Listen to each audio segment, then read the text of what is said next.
नमस्कार दोस्तों, स्वागत है आप सभी का मेरे YouTube चैनल पर। मैं हूं आपका दोस्त राजेंद्र सनोडिया। देखिए दोस्तों, आज के इस वीडियो में हम करने वाले हैं मध्य प्रदेश सामान्य ज्ञान के अति महत्वपूर्ण प्रश्नों का रिवीजन।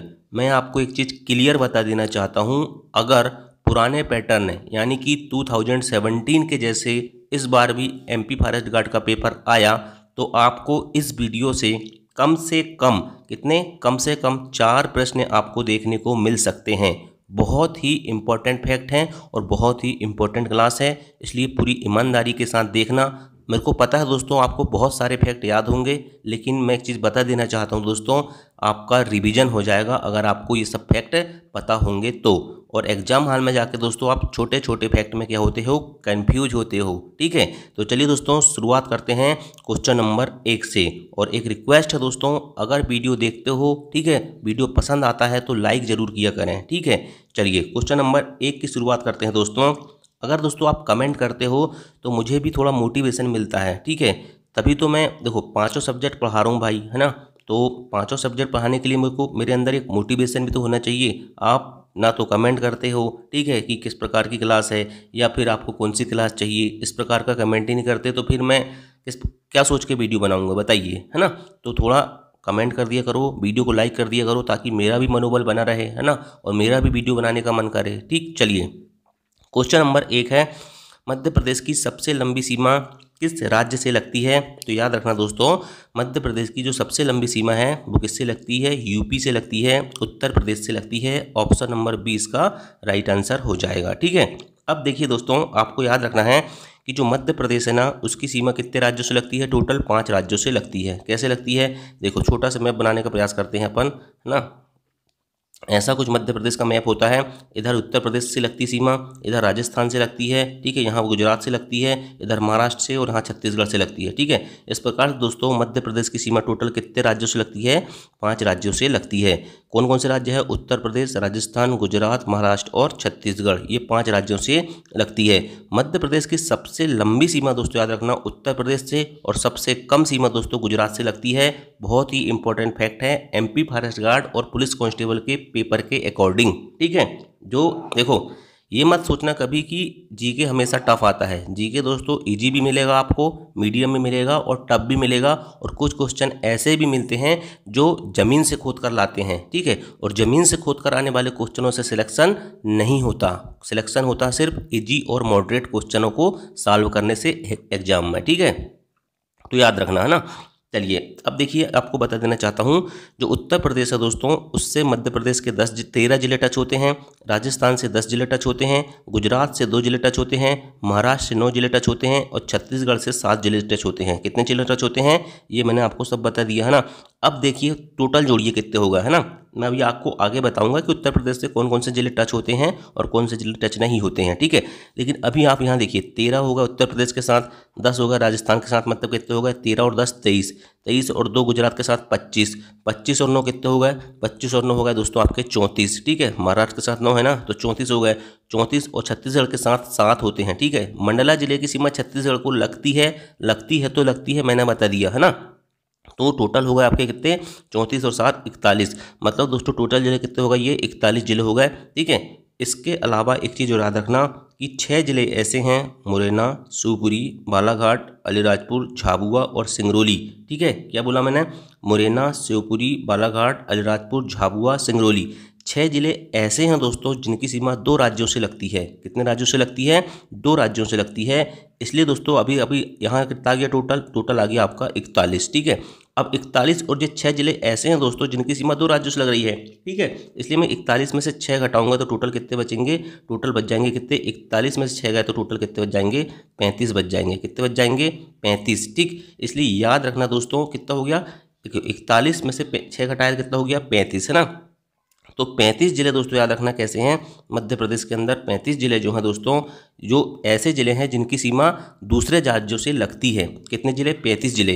बाकी दोस्तों टोटल 52 जिले हैं, तो 35 जिले हो गए आपके दूसरे राज्यों से टच होते हैं। ठीक है, और 17 जिले दोस्तों याद रखना अंतर्वर्ती जिले हैं। तो 35 और 17 कितने हो गए, 35 और 7 42, और 42 और 10 52। ठीक, याद रखना अंतर्वर्ती जिले 17 हैं और 35 जिले ऐसे जिनकी सीमा दूसरे राज्यों को टच करती है। ठीक, अब मैं आपको एक चीज़ और बताना चाहूँगा कि कौन से जिले उत्तर प्रदेश, राजस्थान, गुजरात, महाराष्ट्र से टच होते हैं और छत्तीसगढ़ से, और कौन से जिले की सीमा 2 राज्यों से लगती है। ठीक, इसके लिए मैप का सहारा लेना पड़ेगा मेरे को, है ना। देखो, सबसे पहले मैं आपको बताता हूँ 6 जिले जिनकी सीमा 2 राज्यों से लगती है। देखिए, सबसे पहले दोस्तों मुरैना है। मुरैना के इधर साइड उत्तर प्रदेश से लगती है सीमा और इधर लगती है किससे, आपके राजस्थान से। इसके बाद दोस्तों शिवपुरी है। ये शिवपुरी देखिए, शिवपुरी की सीमा इधर लगती है राजस्थान से और इधर लगती है उत्तर प्रदेश से। ठीक है, इसके बाद तीसरा नंबर है सिंगरौली। सिंगरौली ये हो गया भाई, सिंगरौली की सीमा उत्तर प्रदेश से भी लगती है, ठीक है, और छत्तीसगढ़ से भी लगती है। इसके बाद दोस्तों बालाघाट है। बालाघाट की सीमा दोस्तों एक तरफ छत्तीसगढ़ से लगती है और एक तरफ महाराष्ट्र से लगती है। इसके बाद दोस्तों अलीराजपुर है। अलीराजपुर की सीमा दोस्तों एक तरफ गुजरात से लगती है और एक तरफ महाराष्ट्र से लगती है। और एक और दोस्तों झाबुआ है। झाबुआ की सीमा एक तरफ गुजरात से और एक तरफ महाराष्ट्र से लगती है। एक तरफ गुजरात से और एक तरफ महाराष्ट्र से लगती है। किसकी, नहीं, राजस्थान से लगती है। ठीक है, झाबुआ की एक तरफ किससे लगती है, झाबुआ की तरफ गुजरात से और दूसरी तरफ आपके राजस्थान से लगती है।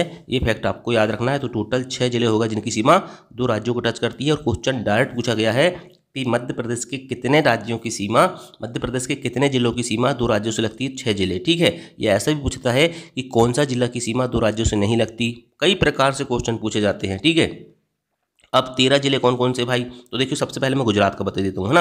गुजरात के 2 जिले टच होते हैं, तो अलीराजपुर और झाबुआ, ये गुजरात से टच होते हैं। ठीक है, इसके बाद दोस्तों हम बात करते हैं किसकी, उत्तर प्रदेश की बात करते हैं। उत्तर प्रदेश की बात करें तो मुरैना से स्टार्ट करते हैं दोस्तों। मुरैना, भिंड, दतिया, शिवपुरी, ठीक है, अशोकनगर, सागर, टीकमगढ़, निवाड़ी, छतरपुर, पन्ना। ठीक है, इसके बाद दोस्तों आपका सतना, रीवा और सिंगरौली। मतलब यहाँ मुरैना से स्टार्ट होते हैं दोस्तों और कहाँ तक जाते हैं, सिंगरौली तक जाते हैं, है ना। आपको मैप देख लेना, आपको सब पता होगा, है ना। इसके अलावा दोस्तों राजस्थान से दोस्तों 10 जिले लगते हैं। तो यहाँ से स्टार्ट होता है मुरैना से और ये कहाँ तक चला जाता है, राजस्थान से स्टार्ट होते हुए यहाँ झाबुआ तक जाते हैं। ठीक है, अब कौन कौन से जिले हैं दोस्तों बारीक अच्छा देखेंगे नहीं, इसलिए मैं बता नहीं रहा हूँ। ठीक है, बाकी आपको याद रखना है। और इसी प्रकार से महाराष्ट्र में दोस्तों याद रखना, अलीराजपुर से स्टार्ट होकर बालाघाट तक जाते हैं। और छत्तीसगढ़ में दोस्तों याद रखना, छत्तीसगढ़ की बता देता हूँ, सिंगरौली, सीधी, ठीक है, सीधी की भी लगती है, शहडोल, अनूपपुर, ठीक है, इसके बाद मंडला और आपका डिंडोरी की भी लगती है और बालाघाट। ठीक है, मंडला, डिंडोरी, बालाघाट। ठीक, ये 7 जिलों की सीमा छत्तीसगढ़ से लगती है। ठीक है, ये सारे फैक्ट आपको याद रखना पड़ेगा, है ना। चलिए नेक्स्ट क्वेश्चन देखते हैं। मध्य प्रदेश का न्यूनतम लिंगोनुपात वाला संभाग कौन सा है, तो आपको पता भाई जो उत्तरी जिले हैं मध्य प्रदेश के, जैसे भिंड, मुरैना, श्योपुर, ग्वालियर, दतिया, शिवपुरी हो गया, है ना, इधर का लिंगोनुपात काफ़ी कम होता है। तो याद रखना दोस्तों जो चंबल संभाग है ना, ठीक है, इसका लिंगोनुपात सबसे कम है। ठीक है, चलिए अब बताता हूँ दोस्तों आपको। 1 नवंबर 1956 को दोस्तों मध्य प्रदेश में टोटल 9 संभाग थे। ठीक है, जिसमें से दोस्तों याद रखना 1980 में फिर 3 संभाग और बनते हैं, तो टोटल संभाग हो जाते हैं 12। क्या, 1 नवंबर 1956 को जब मध्य प्रदेश का गठन हुआ था तो संभाग कितने थे, 9। फिर 1980 में 3 संभाग और बन गए, टोटल कितने हो गए, 12।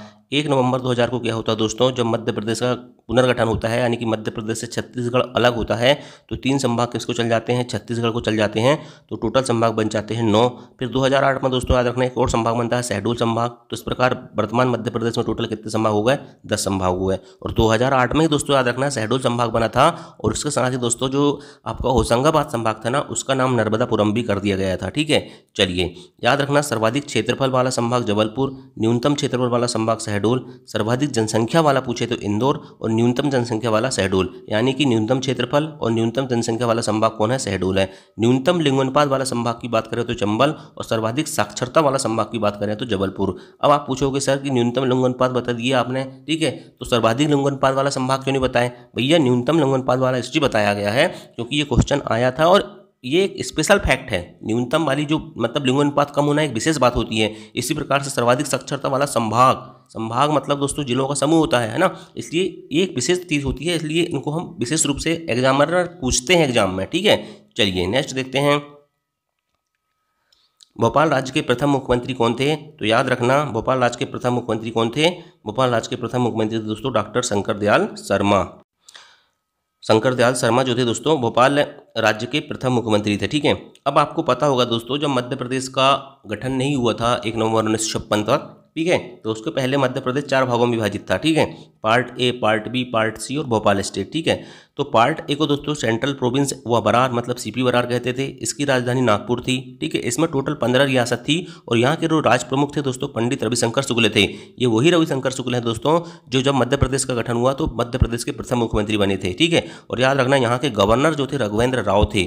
उसी प्रकार से दोस्तों पार्ट बी की बात करें तो इसे मध्य भारत के नाम से जाना जाता था और इसकी शीतकालीन राजधानी ग्वालियर और ग्रीष्मकालीन राजधानी क्या होती थी, इंदौर होती थी। यहाँ की 2 राजधानी होती थी। इसका कारण आपको बताऊंगा मैं। यहाँ टोटल रियासत 26 थी। इसके राज्य प्रमुख लीलाधर सेठ थे और गवर्नर तकतमल जैन थे, ठीक है। अब देखिए दोस्तों इसकी राजधानी 2 क्यों हुआ करती थी।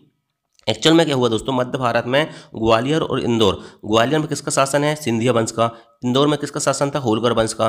तो ये दोनों लोग क्या हुए, आपस में झगड़ने लगे कि हम ग्वालियर को राजधानी बनाएंगे या इंदौर को राजधानी बनाएंगे, ठीक है। मतलब सिंधिया कहने लगे कि हम ग्वालियर को राजधानी बनाएंगे और जो होलकर कहने लगे हम इंदौर को राजधानी बनाएंगे।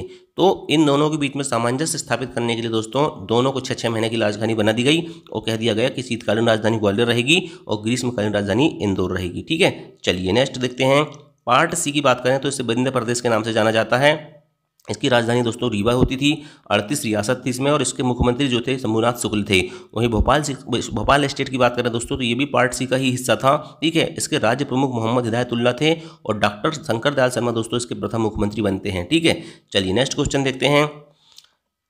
जून 1998 में 6 जिलों का गठन किस समिति की सिफारिश पर किया गया था। तो याद रखना दोस्तों जून 1998 में 6 जिलों का जो गठन हुआ था ना, ठीक है, तो ये हुआ था कौन सी समिति की सिफारिश के आधार पर, याद रखना सिंह देव समिति की सिफारिश के आधार पर। ऑप्शन नंबर 20 का राइट आंसर होगा सिंह देव समिति की सिफारिश पर दोस्तों याद रखना जून 1998 में 6 जिलों का गठन किया गया था, ठीक है।